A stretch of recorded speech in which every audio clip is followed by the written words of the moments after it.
ঢাকা ৮ আসনের প্রার্থী উসমান হাদিকে টার্গেট করে তার মাথায় গুলি চালানো হয়েছে। তিনি গুলিবিদ্ধ হয়েছেন, এই মুহূর্তে ঢাকা মেডিকেলে ভর্তি আছেন এবং আমি শুনেছি তিনি কোমায় আছেন, অর্থাৎ তার অবস্থা ভালো নয়। আমরা আল্লাহর কাছে দোয়া করি উসমান হাদি যাতে সুস্থ হয়ে আমাদের মাঝে ফিরে আসেন। আমরা দেখেছি আওয়ামী ফ্যাসিবাদের বিরুদ্ধে তিনি কিভাবে বলিষ্ঠ ভূমিকা রেখেছেন। আমার কাছে মনে হয় এই কারণে তাকে টার্গেট করে এই ধরনের ঘটনা ঘটানো হয়েছে। আপনারা জানেন এই ঝিনাইদহ জেলাতে দাঁড়িয়ে আমি বলেছিলাম, আপনারা সাংবাদিক ভাইরা জানেন যে আওয়ামী লীগের এবং ভারতের একটি চক্রান্ত রয়েছে নির্বাচন বানচাল করার। আর এই লক্ষ্যে 50 জন প্রার্থীকে টার্গেট করে ক্লিন করা হবে। এ ধরনের ঘটনা ঘটা শুরু হয়ে গেছে না?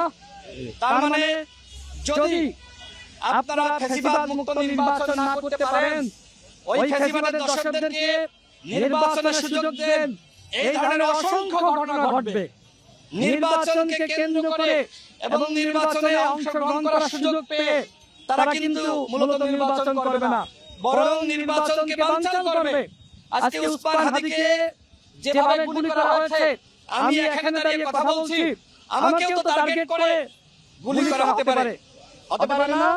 সুতরাং আমরা যারা নির্বাচন করতে চাই তারা কোনোভাবেই নিরাপদ নয়। অন্তর্বর্তীকালীন সরকারের উদ্দেশ্যে বলতে চাই, আপনারা কি করলেন?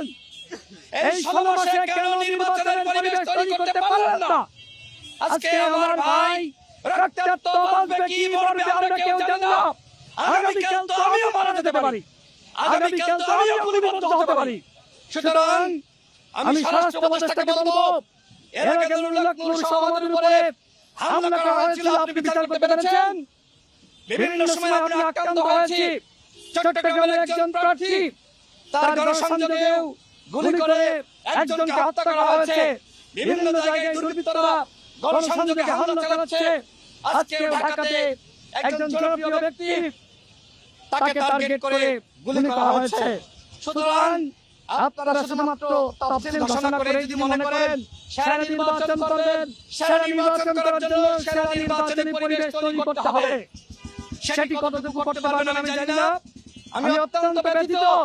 আমার ভাই যার সাথে আমরা একসাথে মিছিল করেছি, একসাথে লড়াই করেছি, একসাথে আন্দোলন করেছি, সংগ্রাম করেছি, সেই ভাই আজকে গুলিবিদ্ধ হয়ে হাসপাতালে, আমরা কি করে ভালো থাকি?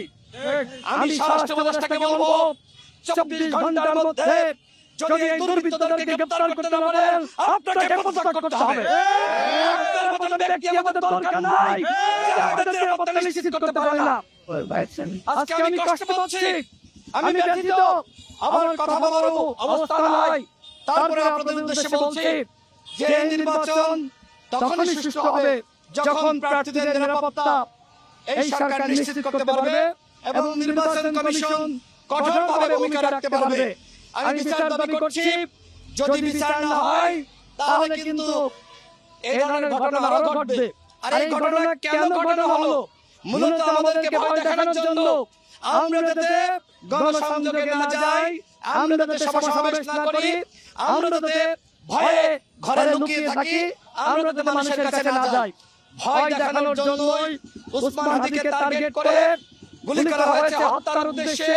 এই ঘটনার বিচার আগামী 24 ঘন্টার মধ্যে হতে হবে। এই ঘটনার সাথে সম্পৃক্ত যারা, তাদেরকে গ্রেফতার করতে হবে। যদি এই ঘটনার বিচার হয়, যদি এই ঘটনাকে কেন্দ্র করে সরকার কঠোর হতে পারে, তাহলে কিন্তু আগামীতে এই ধরনের ঘটনা ঘটবে না।